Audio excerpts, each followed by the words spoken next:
La enseñanza de esta noche tiene como título El incomparable gozo de entender la palabra de Dios. Este es uno de los temas que más apela en mi corazón a la emoción. ¿Por qué?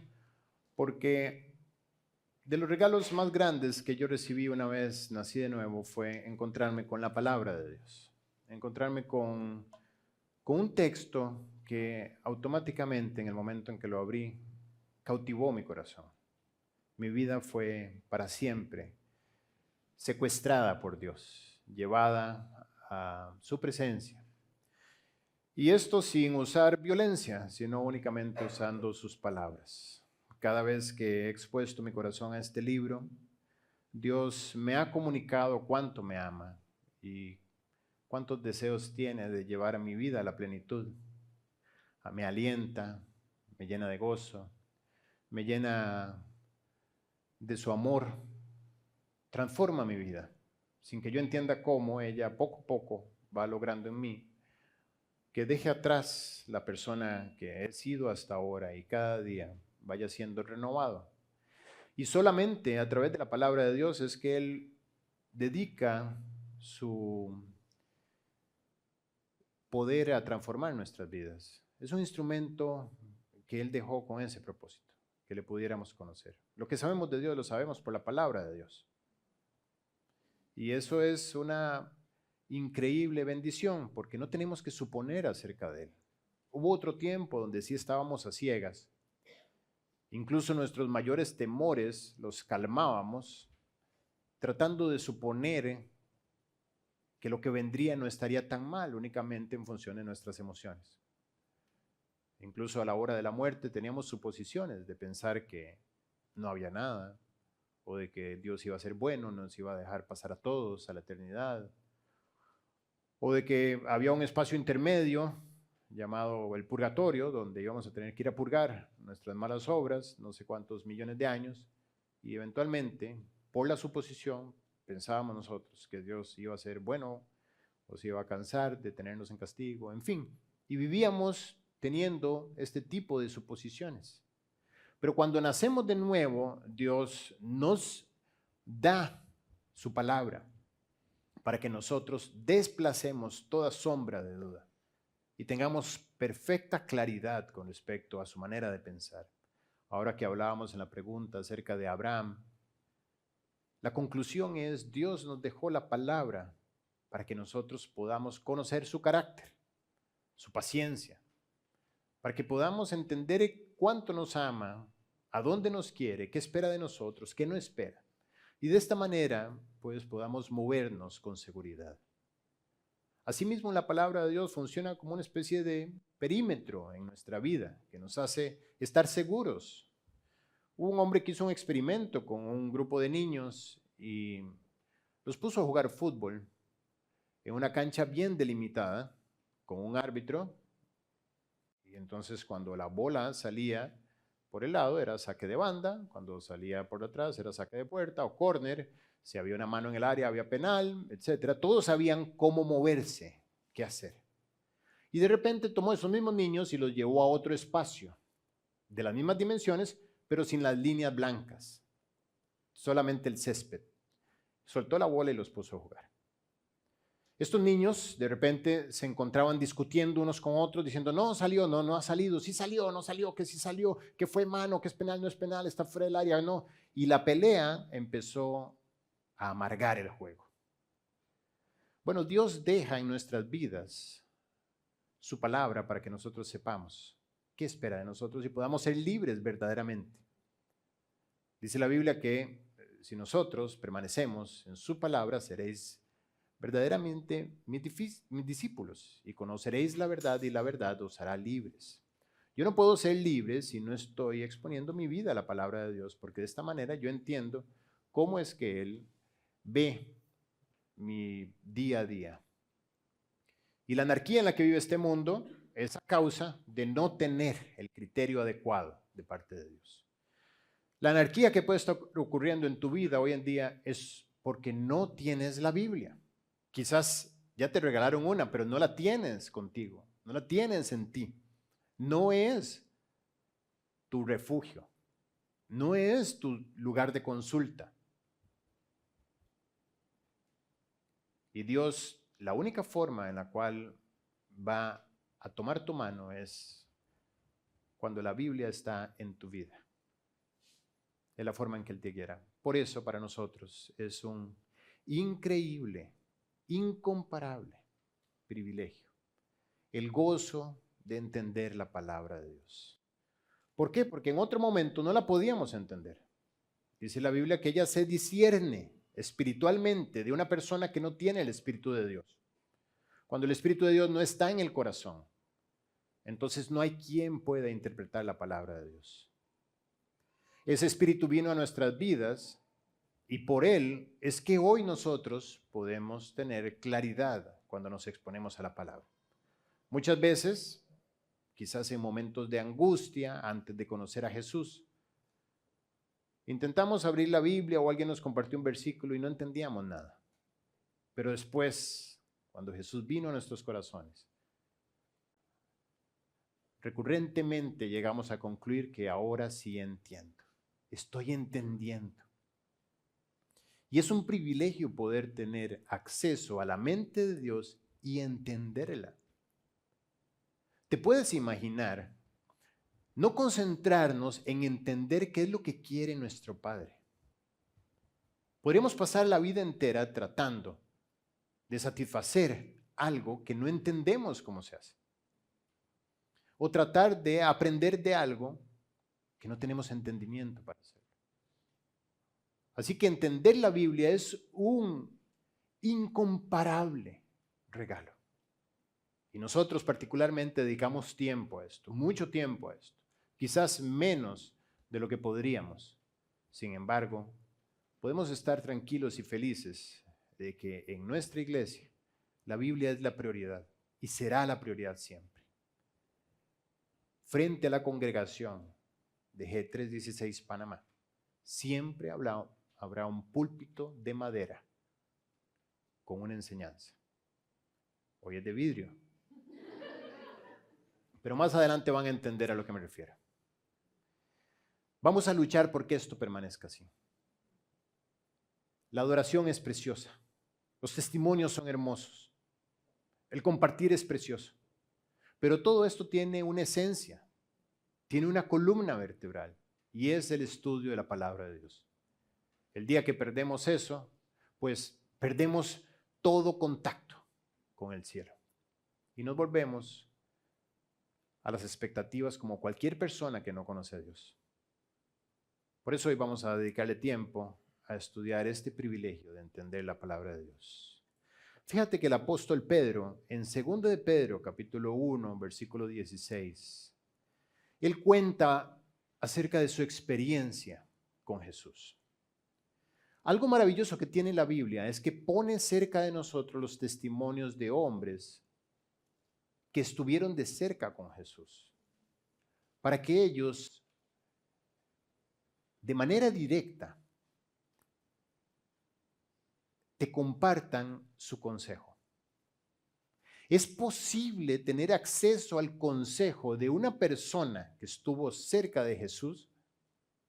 Incluso, no solo eso, sino que incluso podemos tener consejo del mismo Jesucristo, consejo del Padre encontrado en la Biblia.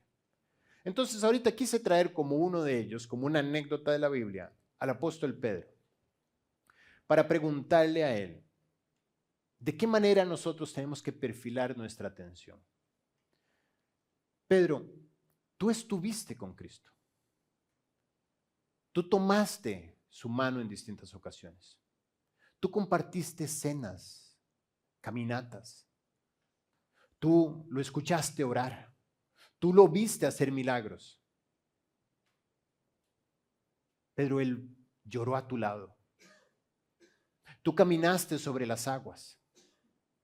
¿Cómo puede ser, Pedro, que yo experimente lo mismo que tú o más si ya yo no tengo a Cristo de manera tangible?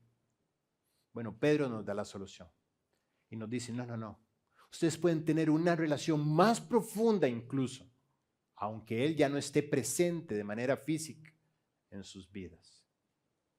Y él dice, no os hemos dado a conocer el poder y la venida de nuestro Señor Jesucristo, siguiendo fábulas artificiosas, sino como habiendo visto con nuestros propios ojos su majestad. Pedro empieza hablando acerca de su experiencia a través de los sentidos. ¿Cuáles son los sentidos? Son 6. Las mujeres tienen 6, nosotros tenemos 5. Son 5 sentidos. El olfato. ¿Quién me ayuda?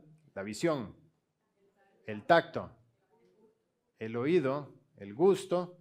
Esos son los 5 sentidos. Gracias a esos 5 sentidos, ¿cuál faltó, Iker? Está reclamándole a la mamá, dice que faltó uno. ¿Cuál? A ver, ¿hay otro? Son 5 sentidos. Y todo lo que nosotros percibimos del mundo lo percibimos en función de estos 5 sentidos. Tú me ves, tú me oyes, a lo mejor me olfateas, espero que bien. A lo mejor me palpas y me acerco mucho y puedes tocar. Pero si no tuvieras estos sentidos, es una forma en la cual todo canal hacia afuera estaría cerrado y no podrías experimentar. Una broma común que le decía yo a Jauri cuando se iba a sentar, inmediatamente le decía, Jauri, hay un cartón de huevos en la silla. Entonces Jauri trataba de no sentarse. Pero me explicaba él que no era un asunto únicamente de percepción. Él dice, es que lo que pasa no es que yo vea negro, sino que yo no tengo el sentido. Imagínate qué cosa más increíble.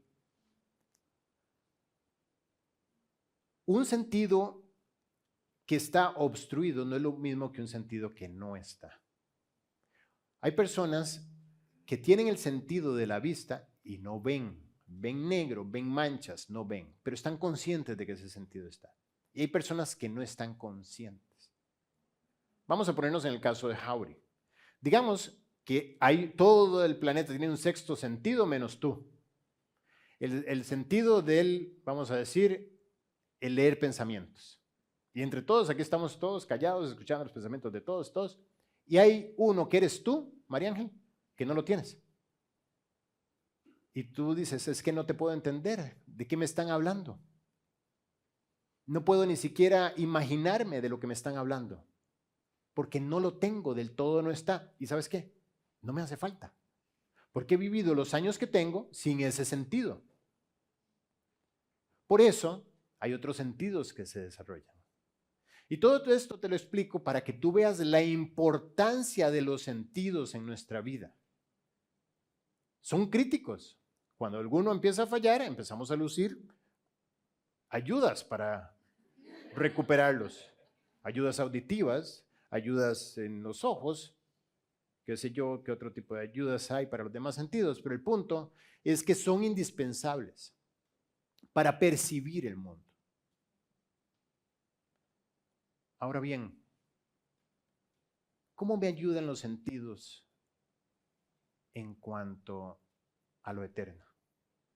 Bueno, el apóstol Pablo le escribe a los Corintios y les dice, temo que como la serpiente con su astucia engañó a Eva, vuestros sentidos os extravíen de la sincera fidelidad a Cristo. Es decir, para serle fiel a Cristo, mis sentidos solamente me pueden engañar.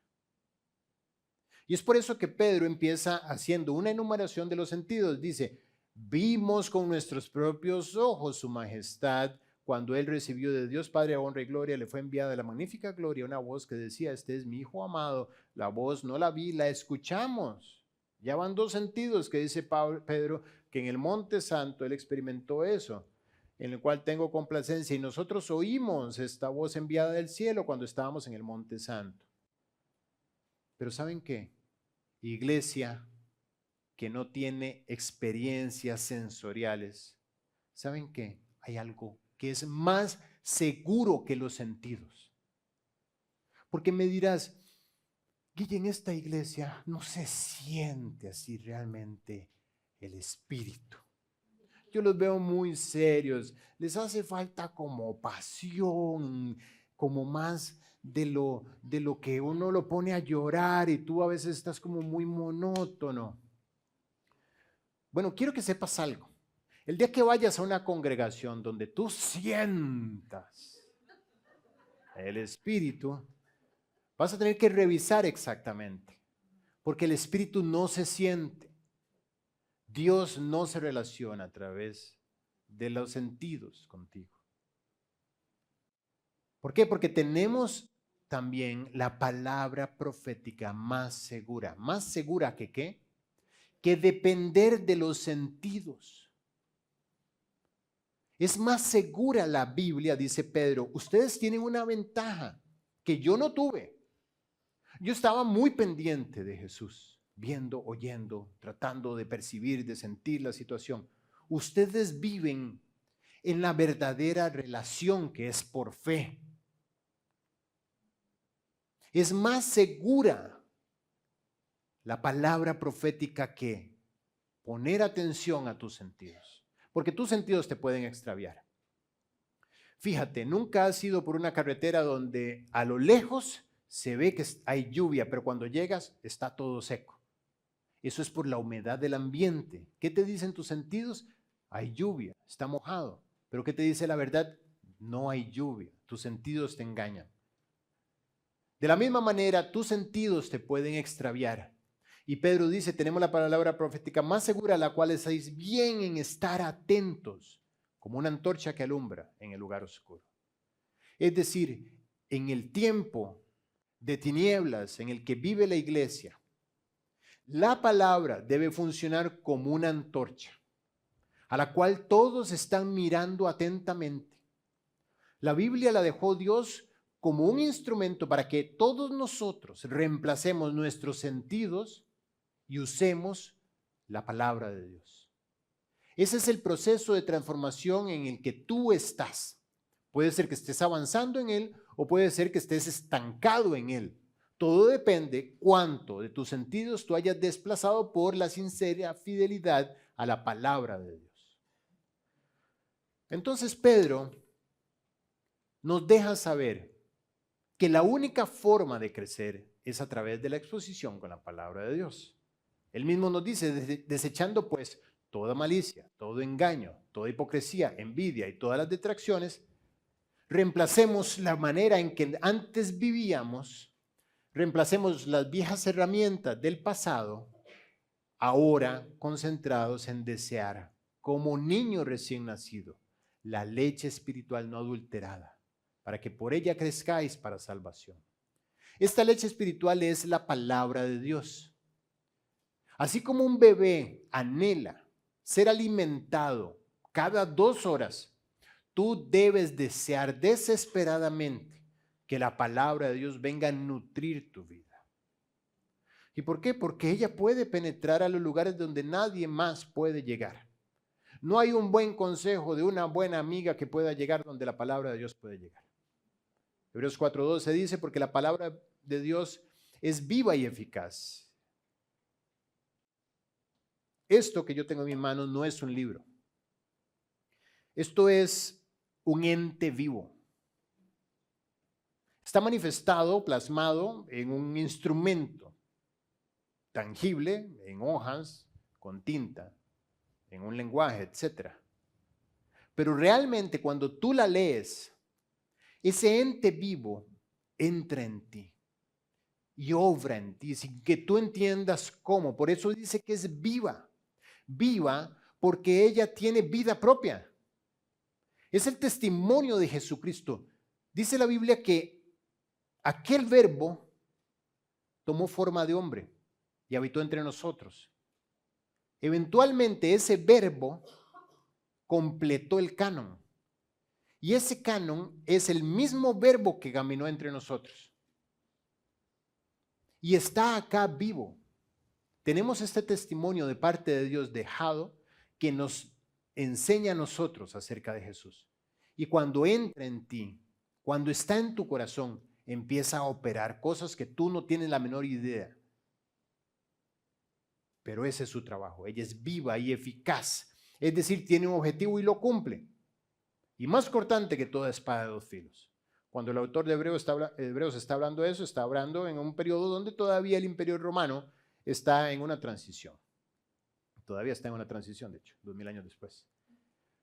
Pero el punto es que estaba al control su imperio sobre el mundo conocido. Historiadores nos dejan entender que mucho del éxito del establecimiento del Imperio Romano alrededor del año 150 a.C., cuando ellos quitan del gobierno, del trono, del imperio a los griegos, fue por un tipo de arma particular que tenían. Tenían mejor armamento, lo cual los hizo vencer y les daba más habilidad en el campo de batalla. Y era el tipo de espadas que usaban. Ellos tenían una espada distinta a los demás, una espada más corta, una espada con la cual iban a ser más hábiles. Era una espada con doble filo. Y por eso el autor de Hebreos dice, la palabra de Dios es comparable con una espada de las mejores que hay. Con ellas Dios puede cumplir el propósito de entrar hasta lo más profundo de tu ser.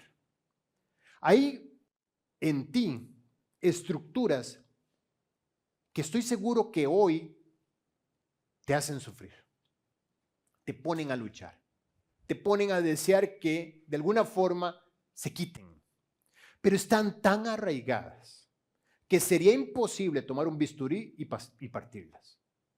Algunas veces hay en nuestros organismos presencia de tumores que los médicos pueden ubicar perfectamente y extraer sin tocar nada más. Pero hay otras ocasiones donde todo esto creció y echó ramas y no se puede llegar hasta donde todo esto está. Es casi como si te trataran de quitar el sistema circulatorio. Está tan arraigado en tu ser que es imposible ubicarlo y extraerlo. Igual de manera espiritual hay estructuras en ti que no se pueden ubicar y quitar solamente. No puedes proponerte tú cambiarlas. Lo único que puedes desear es que la palabra de Dios entre y penetre hasta donde ella pueda partir el alma y el espíritu. Más profundo aún, las coyunturas y los tuétanos, hasta el centro del lugar donde nadie puede llegar y ella hacer ese trabajo de médico cirujano y partir perfectamente. Por eso ella es viva y eficaz. Si tú necesitas la transformación de un área en tu vida, solamente la palabra de Dios puede hacerlo. Y lo más increíble de todo es que tú no entiendes cómo opera. ¿Qué es lo que debes hacer? Meterla dentro tuyo. A partir de ahí, literalmente, es como una píldora que te tragas. Cuando ya bajó, tú no sabes lo que está haciendo. No sabes cuánto tiempo va a tardar su efecto. Ella solamente empieza a operar y dice la Biblia que penetra y discierne los pensamientos y las intenciones del corazón, y más adelante dice que no hay cosa creada que se esconda en su presencia. Es imposible que la Biblia entre en ti y no empiece a operar esto. ¿Qué es entonces lo más sabio que nosotros podemos hacer? Exponernos a la palabra de Dios. Si tú quieres que tu vida cambie, ¿qué debes hacer? Exponerte a la palabra de Dios. No hay otra forma. Además, es el instrumento que le da toda la gloria a Dios en la transformación de tu vida. Esto es maravilloso, pero también, por supuesto, tiene su contraparte. La palabra de Dios te invita a ti al crecimiento. Ella va proveyendo de situaciones en las cuales es necesario que tú eches mano de ella. En algunos casos lo haces por obediencia y en algunos otros casos permites que reine el pecado en tu vida y rechaces la propuesta de Dios. Cuando esto ocurre, cuando empezamos nosotros a decir no lo quiero yo de mi manera, no a la manera de la palabra de Dios, entonces no necesariamente viene un castigo sobre nuestras vidas de inmediato, pero siempre ocurre algo. Así como la obediencia siempre te hace crecer, así también la desobediencia a la palabra de Dios empieza a poner sobre el corazón una especie de velo. ¿Has visto cómo las novias ponen su velo en el día de la boda? En una forma muy hermosa, artesanal, de presentarse delante del futuro esposo, como diciéndole, aquí estoy en tu presencia, pero no soy todavía tuya hasta el momento en que tengamos la aprobación de Dios para unir nuestras vidas. Entonces ella está, pero está velada detrás de ese velo. Puedes verla, pero no la puedes ver por completo. Es decir, si Yeo se pone detrás de un velo de estos que ponemos en las cortinas a veces, yo podría saber que es él porque es mi amigo y lo conozco. Pero quizás no podría distinguir algunos rasgos de su ser. No sé, a lo mejor no podría saber si anda los anteojos puestos. No podría saber si, qué sé yo, si la camisa es de un color u otro. Si me preguntas, a ver, dime de qué color son los ojos de Yeo. Y no podría quizás distinguirlo. Bueno, de esta forma, estos velos empiezan a caer sobre el corazón a partir de la desobediencia. Entonces, ocurre en el creyente que poco a poco la visión se va deteriorando, la visión espiritual. Dejo de ver con claridad aquello que Dios me quiere mostrar. ¿Por qué? Porque a causa de desechar su palabra, se empieza a nublar el escenario. Y la actitud tolerante delante de un testimonio afectado por rechazar la palabra de Dios, va haciendo que estos velos caigan sobre el corazón. Y la consecuencia es que el entendimiento se nubla. Poco a poco se va perdiendo la visión eterna de las cosas y sin que te des cuenta, ahora tu percepción de lo eterno está completamente variada. Y lo peor de todo es que a lo largo del tiempo, cuando ya no tienes capacidad de discernir como se debe lo eterno, pierdes sintonía con el Dios que te ama. Ya no puede Él penetrar hasta donde está tu voluntad. ¿Por qué? Porque cuando Él habla, te has acostumbrado tanto a rechazar lo que Él dice, que ya su voz es una especie de sonido que no tiene efecto sobre ti. Y ahí es donde empieza a ocurrir este endurecimiento del corazón. Empieza a ocurrir este letargo en la vida de un creyente que pareciera el mismo por fuera, pero de repente tú ves que su corazón ya no tiene el mismo celo y ahínco en seguir las promesas, sino que de repente es como si no pudiera ver. Fíjate lo que habla la palabra de Dios en 2 Corintios 3. Dice, refiriéndose a los judíos, que el entendimiento de ellos se embotó. Este concepto de embotarse es el que estoy hablando. Llega a un punto donde se comporta como si estuviera exhausto. ¿Alguna vez ustedes han estado completamente agotados, que no pueden hacer ni lo más básico de lo básico? Que se quieren lavar los dientes y el cepillo se lo pasan por la cara. O a lo mejor que le pasa como yo, que quieren despedir su día leyendo un poquito más de la Biblia y los golpean la cara cuando se vienen, están cansados, reinician y reinician. Y yo el propio me pongo metas y digo, voy a terminar la línea y no lo logro. Embotado completamente, incapaz de hacer algo. Está diciendo que el entendimiento, ya no el físico, sino la capacidad de ver lo eterno, se embotó. ¿Por qué?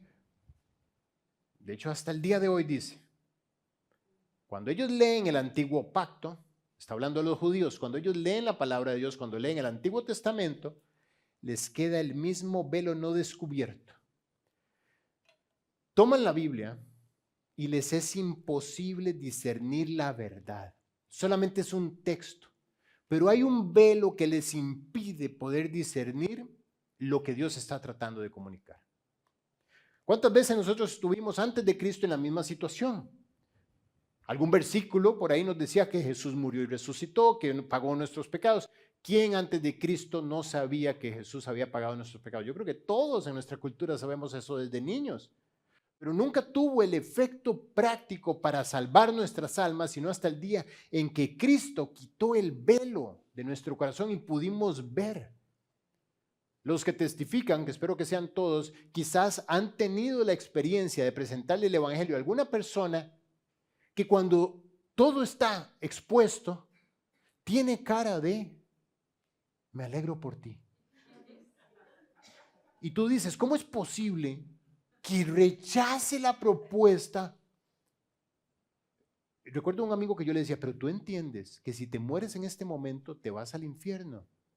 Y me decía, sí. ¿Y entonces qué te detiene? Nada. Ok, ¿quieres recibir a Cristo en este momento como tu Salvador? No. ¿Por qué no? No estoy preparado. Y llegó un punto donde yo le dije, bueno, como tú quieras. Gracias a Dios se convirtió prácticamente un mes después. Pero yo no podía entender cómo es que no entendía. Porque el entendimiento estaba embotado. Y esto es real. Ocurrirá y lo vas a notar si tú testificas, vas a notar como en algunos casos hay corazones donde hay una especie de nebulosa que no les deja ver. Y gracias a Dios un día Él llega el día que es y quita todo eso para que tengamos la posibilidad de recibir la fe para creer y nacer de nuevo. Pero ahí no termina el efecto de los velos. En nuestra vida cristiana hoy en día podría haber velo sobre tu corazón que te impide a ti reaccionar ante cada propuesta que Dios te hace. Esta es la situación que está pasando en Jerusalén. Lo hemos venido estudiando. Nehemías escucha la noticia desde afuera que Jerusalén está en un proceso de embotamiento, donde tienen el templo glamuroso, están los sacerdotes, pero los muros están caídos. Hay una especie de obediencia en parte. Y curiosamente el pueblo que está ahí no hace nada para cambiar la situación. Y a Nehemías le llega la noticia de que el remanente, los que quedaron en la cautividad allí en la provincia, están en gran mal y afrenta, y el muro de Jerusalén derribado y sus puertas quemadas a fuego. Y es curioso que un hombre a miles de kilómetros de distancia sea el que toma la determinación de regresar a reconstruir, y ninguno de los habitantes haya tenido la lucidez mental y espiritual de echar manos a la obra y decir, vamos a arreglar lo que está mal y vamos a empezar a corregir. Y estamos seguros, porque conocemos a nuestro Padre, que Él nos va a acuerpar como lo ha hecho a lo largo de toda la historia de nuestra nación. No hubo un solo hombre que pudiera traer esta claridad. ¡Qué locura! Que la verdad esté, pero no pueda ser discernida. Eso es lo que está ocurriendo en ese momento. Los muros están caídos y hay una mala imagen, hay un mal aroma que sube desde la tierra hasta el cielo. El símbolo de estabilidad, de fuerza, de solidez está derribado y las puertas están quemadas. Y los judíos no tienen cuidado de esto, solamente lo sufren. Pero nadie echa mano de las herramientas para arreglarlo. ¿Cuántos creyentes hoy en día están sufriendo el fruto de tener partes de su vida que están derribadas, partes de su testimonio en la vida cristiana que están afectados por el fuego de las malas decisiones? Y esto trae consecuencias que los mete a ellos en una gran afrenta y dolor a causa de estar expuestos, pero no toman la decisión de arreglar.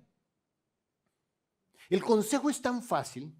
De hecho, hablaba con una persona hoy y me exponía a todo lo que estaba pasando, muy triste, todas las situaciones, pero tengo años guiándole. Y la única conclusión que le puedo dar en medio de todo es, Dios es justo. Y lo que está ocurriendo en tu vida no es culpa de Dios.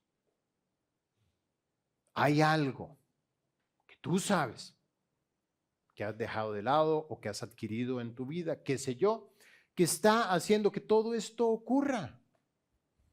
Pero no podemos decir, ¿por qué tú, Dios, haces esto? Jamás. Salmo 119, 75 dice, conozco, oh Jehová, que tus juicios son justos, que conforme a tu fidelidad, tú nos afliges.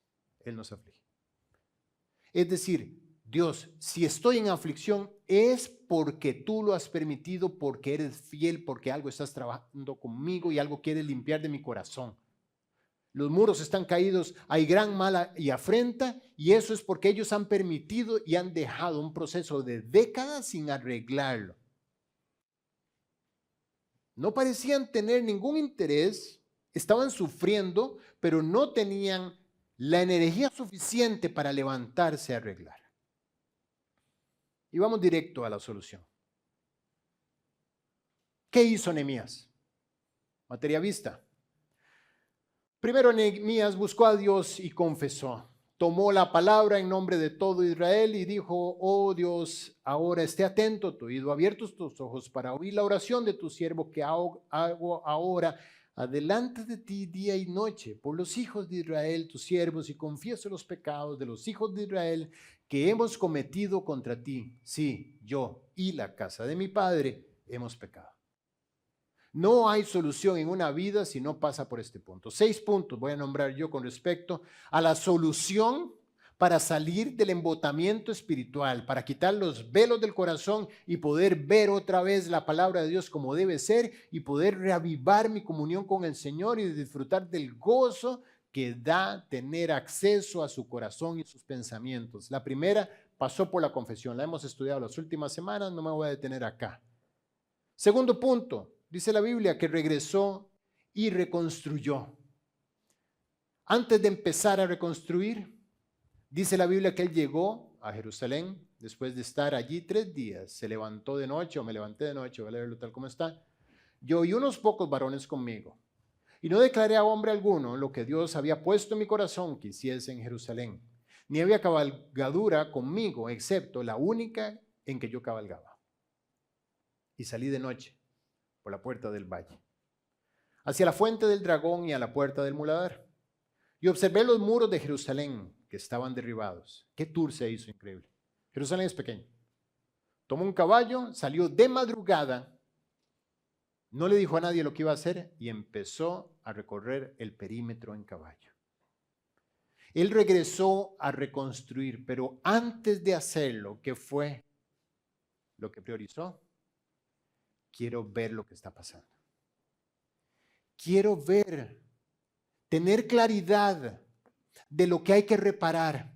Quiero ver dónde está la caída de todo esto, dónde hay mayor urgencia, cómo podemos segmentar el trabajo, dónde puedo aplicar la inteligencia que Dios me dio para empezar a arreglar. Observé los muros de Jerusalén que estaban derribados y sus puertas que estaban consumidas por el fuego. Pasé luego a la puerta de la fuente y al estanque del rey, pero no había lugar por donde pasase la cabalgadura que iba, y subí de noche por el torrente y observé el muro y di la vuelta y entré por la puerta del valle y me volví. Él regresó y recorrió el muro exterior, o por lo menos el perímetro donde debía estar, para poder tener claridad y visión. Y en el camino además poder decirle, Dios, el trabajo es grande. No hay ningún proyecto en tu vida que Dios vaya a hacer si tú antes no te examinas. Es importantísimo examinarse. Es algo que yo prácticamente hago 24/7. Yo estoy constantemente revisando mi vida, revisando mis pensamientos. Al entender esta enseñanza, la diligencia de un hombre que quiere arreglar y cómo él va y observa todo, no ocurre nada en el cielo si tú antes no ves lo que hay que arreglar y lo pones delante de Dios.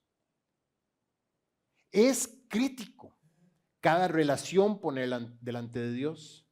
Cada discusión que tengas con el prójimo, con tu esposa o con quien sea, ponerlo delante de Dios, revisar y no permitir cabos sueltos en tu vida. Si nos examinamos, vamos a estar siempre extendiéndonos hacia donde Dios provee la salud espiritual. Si menospreciamos, ignoramos lo que está mal, estamos teniendo la actitud de los judíos cuando dejaron los muros derribados. Lo veo que está derribado y no hago nada por ello. Tengo unos equipos tecnológicos atravesados en el pasillo de mi casa. Pensé que los iba a dejar solo unos cuantos días ahí, pero ya llevan como, ¿cuánto acá? No, mentira. Como, examínese. Como 2 semanas, honestamente. No, Valeria, usted está con su mamá también. 3 semanas máximo. Pero cuando yo paso por ahí, y es una característica muy mía, yo también estoy en proceso de crecimiento. Paso, lo veo, yo sé que eso no va ahí, yo sé que si Valeria lo hubiera dejado ahí, o Titi, o Cachi, yo estaría molesto y le diría, pero quiten eso de ahí, pues no les molesta, porque eso no va ahí, porque no lo meten en algún lado. Pero como fui yo el que lo dejé ahí, cada vez que paso, se convierte en un muro derribado. Una especie de monumento que exalta mi negligencia. Es como un podio que dice, eres un flojo. Sin embargo, he aprendido a ignorarlo. No me examino y no arreglo. Es una tontería. Pero espiritualmente hay áreas en las cuales yo podría estar así. Estoy cayendo recurrentemente en esta falta, en este pecado, en esta crítica. Mañana otra vez, mañana en la tarde otra vez, pasado mañana otra vez, y lo esquivo. No lo arreglo, no examino mi vida. Nehemías era un hombre que entendía el principio de poner el ojo sobre lo que está mal y no soltarlo hasta que se arreglara. Hizo este inventario de lo que está mal. ¿Cuántos inventarios tengo yo? Tendría que enseñarles mi libreta, inventarios de cosas que tengo que reparar.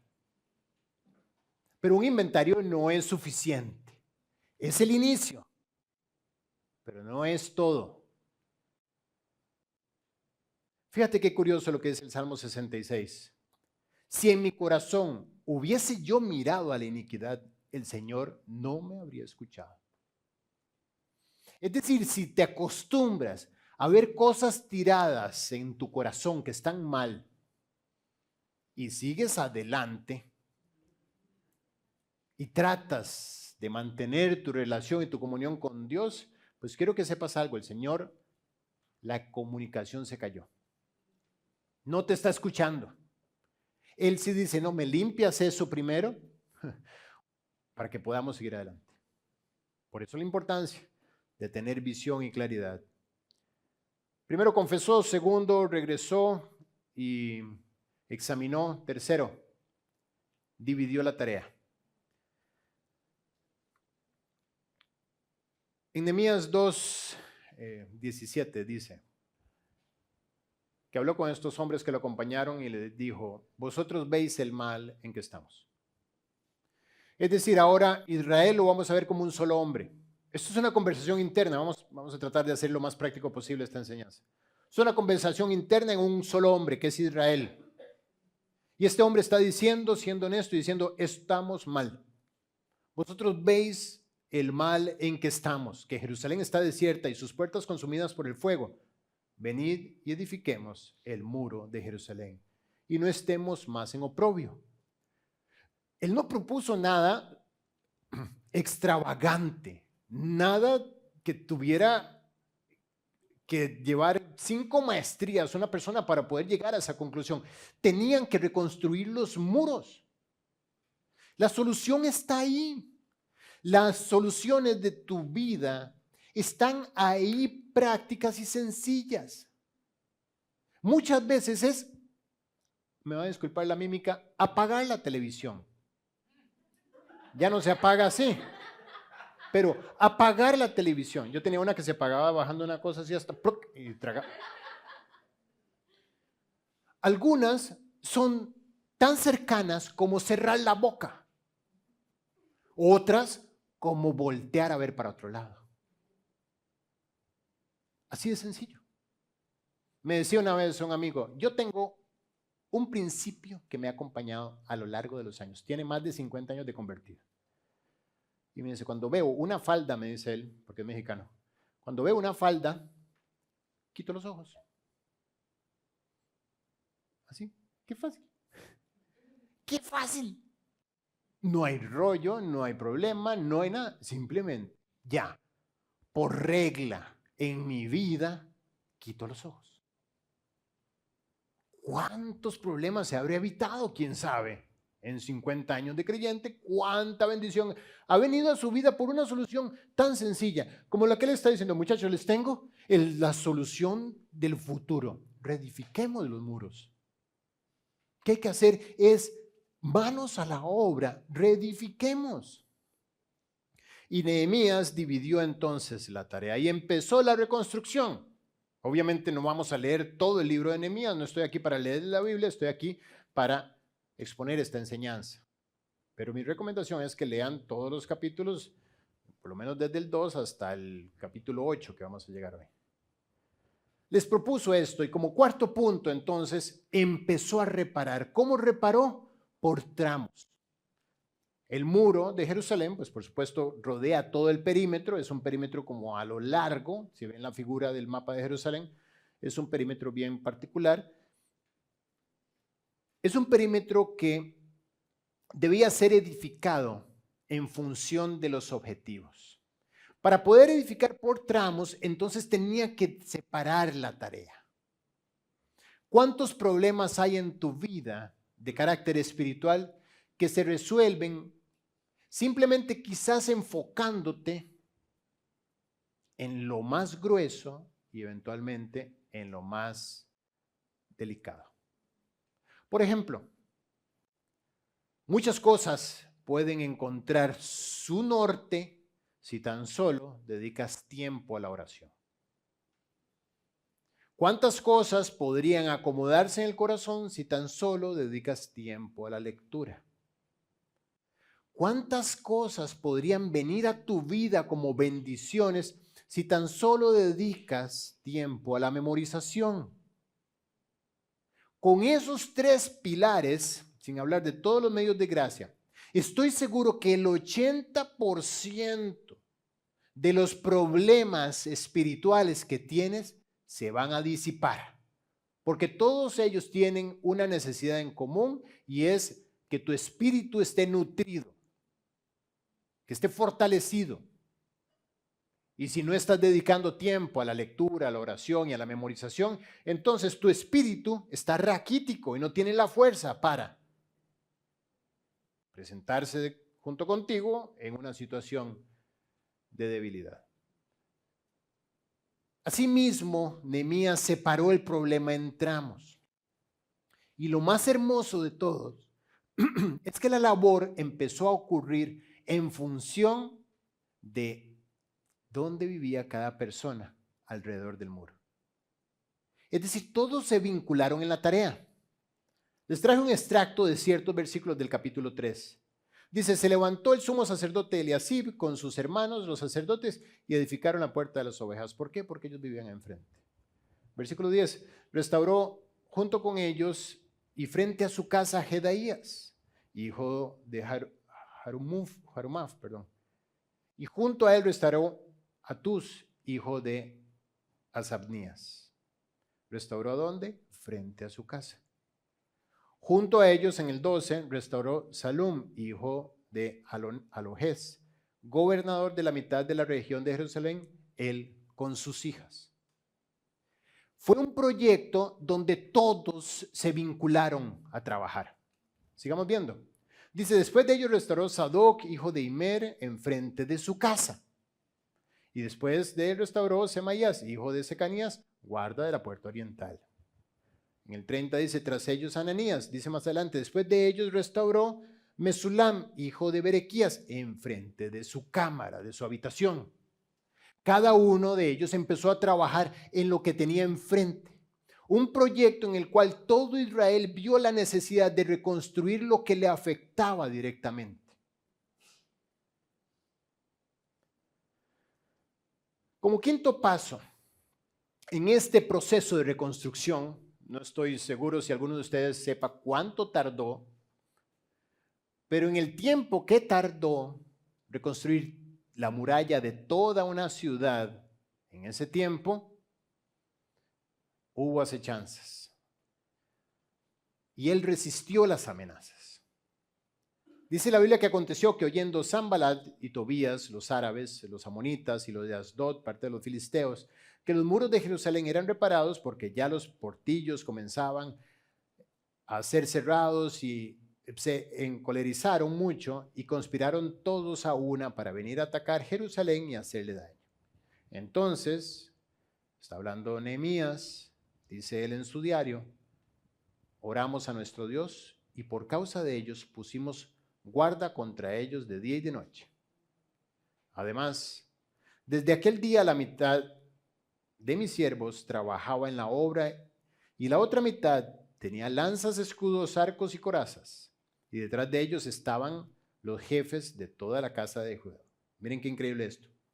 Los que edificaban en el muro, los que acarreaban, los que cargaban, con una mano trabajaban en la obra y en la otra tenían la espada. Porque los que edificaban, cada uno tenía su espada ceñida a sus lomos. Y así edificaban, y el que tocaba la trompeta estaba junto a mí. Él persistió delante de las amenazas. Ninguna amenaza lo hizo detener la construcción. Y ya vamos a ver cuánto tardó esa reconstrucción. Sin embargo, delante de las amenazas, tomó las armas. Y con las armas garantizó que la reconstrucción de lo que estaba caído se reparara. El que se acercara a cualquiera que estaba reconstruyendo corría el riesgo de ser atacado en defensa personal. ¿Cómo aplica esto a nuestras vidas? Cuando tú identifiques las áreas de tu testimonio que están afectadas, va a venir la acechanza, las amenazas para que te detengas. A través de las fuentes que Satanás siempre usa, la tentación que provee el mundo, la tentación que viene de tu propia naturaleza o el mismo mundo espiritual que está afectando nuestras vidas en nuestro entorno. Siempre va a usar los mismos acechadores de nuestra alma. Sin embargo, las armas espirituales son las que tienes que tener a mano en el proceso. En ese proceso, la palabra de Dios es clave. Abrazarse de sus promesas como una espada de dos filos será clave. La oración como una especie de escudo con el cual tú plantas vallado para que Dios proteja y te permita seguir edificando. Pero que nada haga que se detenga la reconstrucción en tu vida. Así es que él resistió, no solamente las amenazas, sino también el cansancio.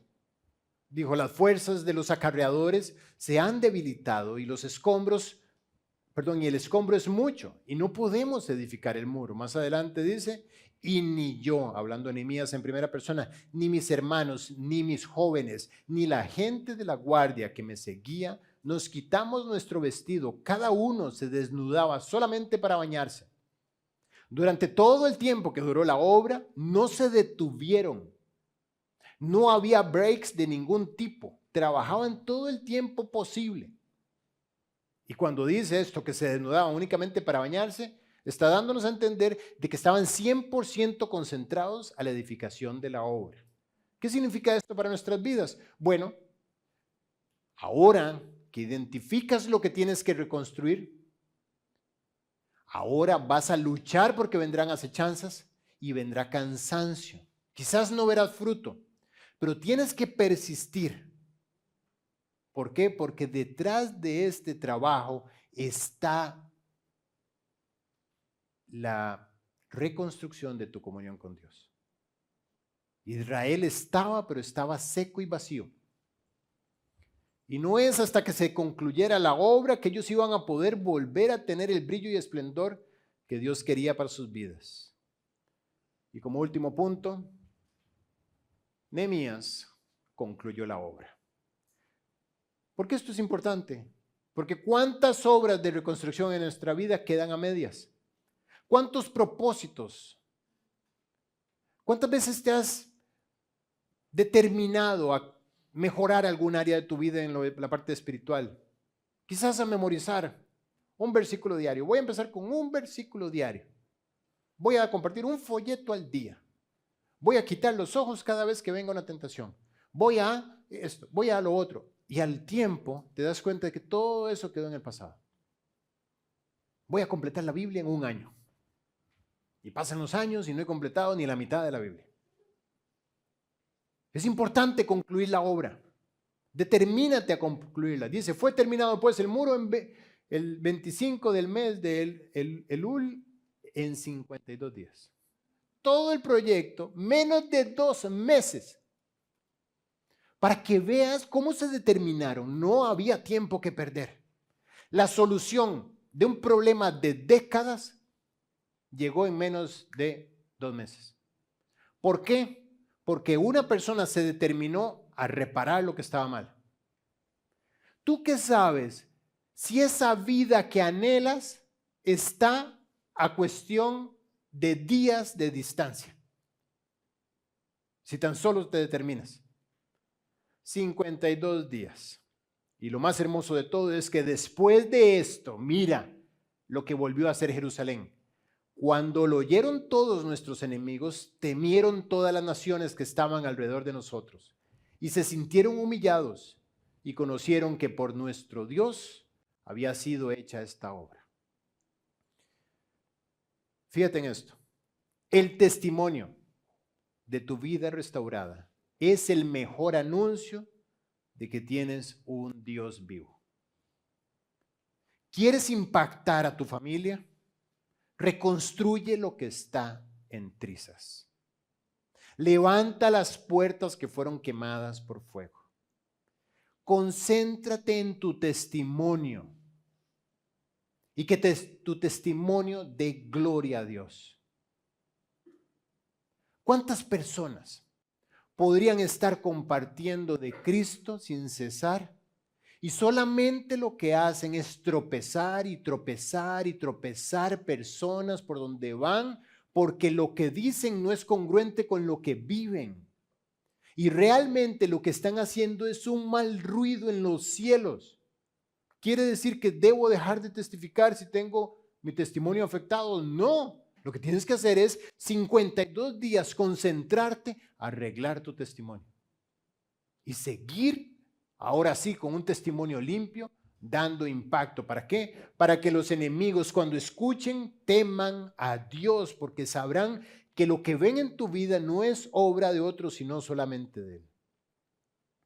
¿Y cuál es el producto de todo esto? Bueno, el producto hermoso, una relación renovada con Dios. Dice la Biblia en Nehemías 8, que se juntó todo el pueblo y ahora sí, con el templo funcionando, con el muro levantado. Vamos a ver una generación de judíos como la que yo no conozco. Si notamos hasta este momento, ellos parecía que estaban sordos delante de la palabra de Dios. No tuvieron forma de despertar y ponerse a edificar, sino hasta que Nehemías vino y los guió. Pero ellos parecían incapacitados por la cantidad de velos que tenían delante de su corazón para poder disfrutar la palabra de Dios. Y sin embargo, levantaron los muros, arreglaron lo que estaba mal en su testimonio y se juntó ahora sí todo el pueblo como un solo hombre en la plaza que está delante de la puerta de las aguas y dijeron a Esdras, el escriba, ¿quién mejor que Esdras? Que trajese el libro de la ley de Moisés, el cual Jehová había dado a Israel. Esta es de las escenas más hermosas de la historia. llamaron al escriba diligente, escriba erudito, escriba versado de la ley de Dios, como dice el libro de Esdras, capítulo 7. Lo llamaron y le dijeron: Esdras, queremos la Biblia. Esdras, abre la Biblia. Como el ciervo brama por las corrientes de las aguas, en esa desesperación por dejar atrás su antigua naturaleza, Esdras, por favor, abre la Biblia y compártela. Un pueblo así no ha habido en Israel. Estamos hablando de los mismos que estaban congelados en sus corazones antes de que los muros fueran reedificados. Ahora ellos están diciendo: trae el libro. ¿Dónde está el libro? Yo pienso tonterías muchas veces. Si algún día me despierto en una cama de hospital por un accidente, sabes que a veces uno piensa cosas de ese tipo. Y me despierto, qué sé yo, después de una coma o lo que sea. Yo te lo digo, lo primero que pediría yo es mi libro. Y si no lo puedo leer, le pediría a Katia que venga y me lea mi libro. Desesperadamente, porque mi alma está acostumbrada a todos los días tener agua que le hidrate. Este pueblo no, había vivido sin eso. ¿Y qué les impedía a ellos tener necesidad del libro? El testimonio afectado. Entonces el sacerdote Esdras trajo la ley delante de la congregación. Y así, de la congregación, así de hombres como de mujeres. Exalto esto porque todo el pueblo, esto no es un asunto de hombres, esto no es un asunto de los estudiados en el seminario bíblico. No. La Biblia es para todos los hijos de Dios. Todos. Hombres, mujeres, niños. Todo lo que pueda tener entendimiento puede disfrutar de la voz de Dios. Y de todos los que podían entender el primer día del mes séptimo. Y Esdras leyó en el libro delante de la plaza que estaba delante de la puerta de las aguas desde el alba hasta el mediodía. La célula aquí llevaba 6 horas y todos estaban disfrutando. Algunos ya vieron que ya me vibró el teléfono y llevo 1 hora predicando y están diciendo: ¿a qué horas termina este tipo? Bueno, no estoy diciendo que las células deben durar 3, 4 horas, pero ojo, la enseñanza de la palabra de Dios es algo que para Él es un banquete compartirlo con nosotros. ¿Has estado alguna vez en uno de esos restaurantes que sacan platos y sacan platos y sacan platos? Llega un punto, al principio estás todo ilusionado, pero llega un punto donde tú dices: ¿cuándo ya dejan de sacar platos? Que no te pase con la palabra de Dios que estás: ¿a qué hora se acaba esto? ¿Por qué no dura 18 minutos como un TEDx? ¿Por qué no lo hacemos de una forma más dinámica? ¿Por qué no presentamos solamente bullets? Cuidado, la congregación estaba gozosa desde el alba hasta el mediodía en presencia de hombres y de mujeres y de todos los que podían entender, y los oídos de todo el pueblo estaban atentos al libro de la ley. Y el escriba Esdras estaba ¿dónde? Sobre un púlpito de madera que habían hecho para ello. Nosotros vamos a tener un púlpito de madera frente a la congregación siempre. Amén, exactamente. Siempre va a haber enseñanza bíblica en nuestra iglesia, y cuando no esté, luchen por eso. Si yo un día me tengo que ir, luchen porque la congregación tiene una persona que se levanta seria frente a ustedes a abrir la Biblia y a exponerla, no a entretenerlos, no a traer fábulas artificiosas, como decía Pedro ahora, sino a abrir la Biblia. ¿Y a qué? Junto a él estaban los ancianos de Israel. Abrió pues Esdras el libro a ojos de todo el pueblo, porque estaba más alto que todos en el pueblo, en su púlpito, y cuando lo abrió, todo el pueblo estuvo atento.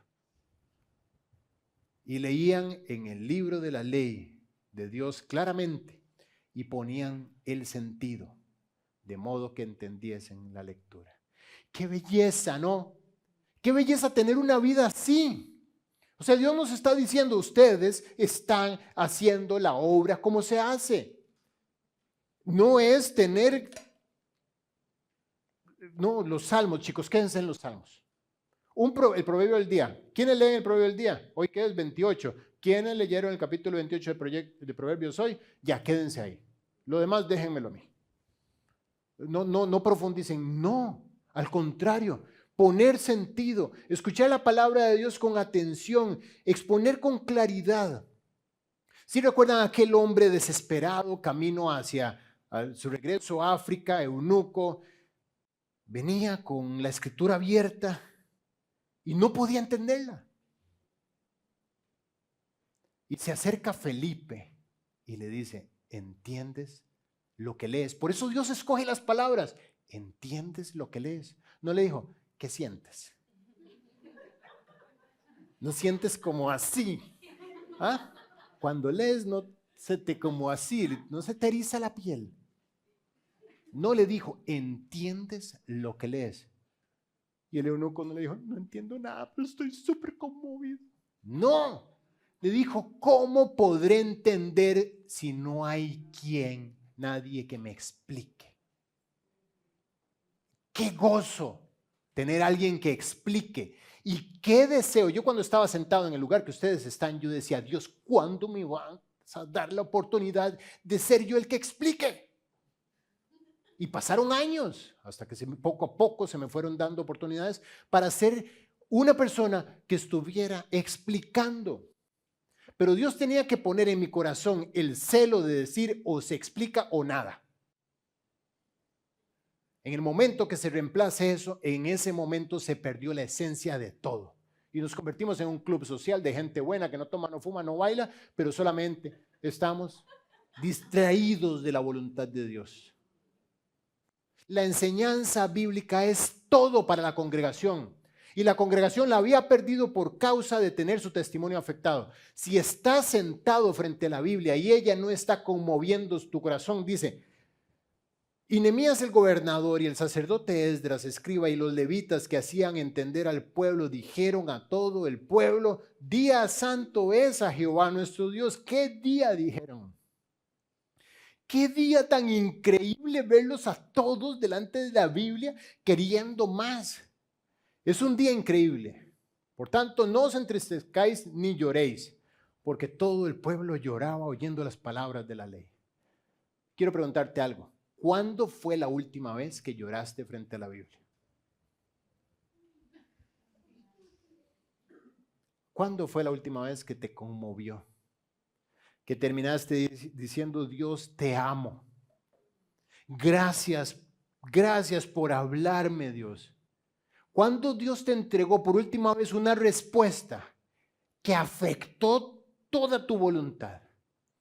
Que entraste a tu habitación y cerraste la puerta casi así como un policía bravo, te sentaste frente a la Biblia y luego te levantaste diciendo, Dios, gracias por cambiar todo mi ser de arriba, abajo, derecha, izquierda, y las circunstancias siguen siendo las mismas o hasta peores. Pero ya mi ser está otra vez en orden, estoy otra vez articulado, otra vez la visión se aclaró. ¿Cuándo fue la última vez? Que hubo un gozo que te movió a ti a salir de ese tiempo privado, a decir, necesito, Dios, que me abras puertas con alguien. Llévame donde alguien que necesite el evangelio. Ponme, como contaba Juan Carlos el otro día, un Uber. Ponme una persona, ponme a alguien en la fila de un banco, ponme un compañero de trabajo, alguien. Tráemelo. Porque necesito compartir esto. Cuando tu voluntad se funde con la de Dios, solamente hay una reacción y es que amas lo que Él ama. Él ama el alma de los perdidos. Tiene un cargo por el alma de los perdidos que lo movió a la cruz. Cuando tu voluntad se funde con la de Él, llega a tu vida un cargo por los perdidos que te mueve. Una relación renovada. todo el pueblo se fue a comer y a beber y a obsequiar porciones y a gozar de grande alegría porque habían entendido las palabras que les había enseñado. Dios, gracias por darnos un libro que tú mismo haces que entendamos. Yo no saben el gozo que experimento de poder tener relación con Dios a través de este libro. ¿La enseñanza cuál es? Que no se les caigan las murallas de su testimonio, porque perderán el regalo de poder entender. Solamente leerán palabras. ¿Qué me llevo? ¿Qué nos llevamos de acá? Número 1, hemos hablado de muros caídos, puertas quemadas, pero ¿cuáles son, Guille? Bueno, vamos a hacer algo. Van a pasar uno a uno al frente y les voy a decir cuáles son sus puertas quemadas. No, ¿verdad? Mejor vamos a dejar que el Espíritu Santo a cada uno en su tiempo privado le diga cuáles son esos muros que hay que reconstruir. Pero sí, regresa a reparar. Primero, obviamente, reparar aquellos pecados que son obvios. El que encubre sus pecados no prosperará, pero el que los confiesa y se aparta alcanzará misericordia. Número 2, no solamente reparar pecados, sino reparar lo que no son pecados, pero reparar todo aquello que dejaste de hacer. Es decir, no necesariamente me fui al pecado, pero sí quizás dejé de hacer algo que yo sé que Dios me había pedido y ya no lo hago. Y para los efectos, mira lo que dice Santiago 4:17. El que sabe hacer lo bueno y no lo hace, le es pecado. Entonces, puede ser que esté en pecado, eso hay que repararlo, pero puede ser que haya una guía de Dios y le haya dicho no más. Y eso se convierte, al final de cuentas, en un muro caído. Y 3, descargar del corazón los pesos innecesarios. Hebreos 12:1 dice, despojémonos de todo peso y del pecado que nos asedia y corramos con paciencia la carrera que tenemos por delante. ¿Qué puede ser entonces un peso en el corazón? No necesariamente es un pecado, una práctica de pecado, no necesariamente es algo que dejé de hacer, como decía aquí, pero sí en el corazón podrían haber actitudes de rebeldía. Sí podrían haber actitudes de desconfianza, de contienda, que no necesariamente están en práctica, pero sí en mi corazón me están definiendo como una persona con la cual Dios no puede contar. Fíjate qué increíble. Toda esta reconstrucción que vimos, pero mira, en Nehemías 3:5, no mencioné este caso, dice que cuando se levantaron a reconstruir, inmediatamente restauraron los tecoitas, pero sus grandes, los líderes, no se presentaron para ayudar a la obra del Señor. Hubo gente en el pueblo que dijo, conmigo no cuentes. ¿Te puedes imaginar la locura? O sea, nos ponemos todos nosotros de acuerdo aquí, los que vemos, no sé, 50, 60. Vamos a reconstruir un tramo cada uno y de repente se levanta Luisito y dice, conmigo no cuenten. Yo no estoy para eso. ¿Qué hacemos los demás? Bueno, amémoslo. ¿Quién hace el trabajo de este tipo? Y repartimos. Así resolvieron. En 52 días tenían, no se iban a detener solamente por un rebelde. Pero ¿qué tal si ya Dios te está diciendo, mira, hay pecados, hay acciones que deberías estar haciendo y no estás haciendo? Hay en tu corazón peso, como desconfianza, rebelión, crítica, queja. Y tú estás diciendo, conmigo no cuentes, Dios. Yo no voy a reconstruir. Pasemos por favor al siguiente libro, rápido. No quisieron reconstruir. ¿Qué quieres hacer tú? Quiero que sepas algo. Dios te ha invitado a una vida sobrenatural. El plan de Nehemías, viste que ahí está comentado también Esdras. Él está en escena en paralelo también en este momento dirigiendo la parte espiritual del templo. Pero Dios tiene contigo un plan único. tan único como el de ellos. Y lo único que puede detener el plan que tiene Él para tu vida es el testimonio afectado de áreas de tu vida que están como los muros caídos o como las puertas quemadas. Y creo que es tiempo de que dejes de buscar soluciones sobrenaturales en libros de quizás expertos en autoayuda o en psicología, en filosofía, en temas de autocontrol y lo demás. Lo único que Dios te dice es: arregla lo que está mal. Y verás el poder de mi espíritu llenando otra vez tu vida para que empieces a disfrutar el tesoro más grande que tienes, que es mi palabra, a través de la cual yo opero todos los cambios trascendentales en tu vida. Vamos a orar. Amado Padre, gracias por hablarnos esta noche, por invitarnos a reconstruir lo que está mal, Dios. Tú lo sabes, tú ves mejor que nosotros. Te ruego, por favor, que salgamos de esta casa a llegar a nuestra habitación privada, a nuestro lugar secreto, a encontrarnos contigo y a poner las cuentas claras delante de ti, así como Nehemías tomó aquel caballo y de madrugada se levantó a recorrer toda la circunferencia de la ciudad. Así de madrugada nosotros podamos levantarnos a decirte: heme aquí, vengo a que me reconstruyas. Dios, por favor, por amor de tu nombre, nunca nos llamaste contando en nuestras fuerzas, en nuestras actitudes, capacidades, sino solamente en esto, en que nos rendiríamos delante de ti. Reconstruye, por favor, nuestras vidas y lleva ahora sí nuestro testimonio como una ciudad levantada sobre un monte que no se pueda esconder y que todo el entorno diga verdaderamente: Dios está vivo, porque se ve en el testimonio de esta persona. Te lo rogamos en el nombre de Jesús. Amén.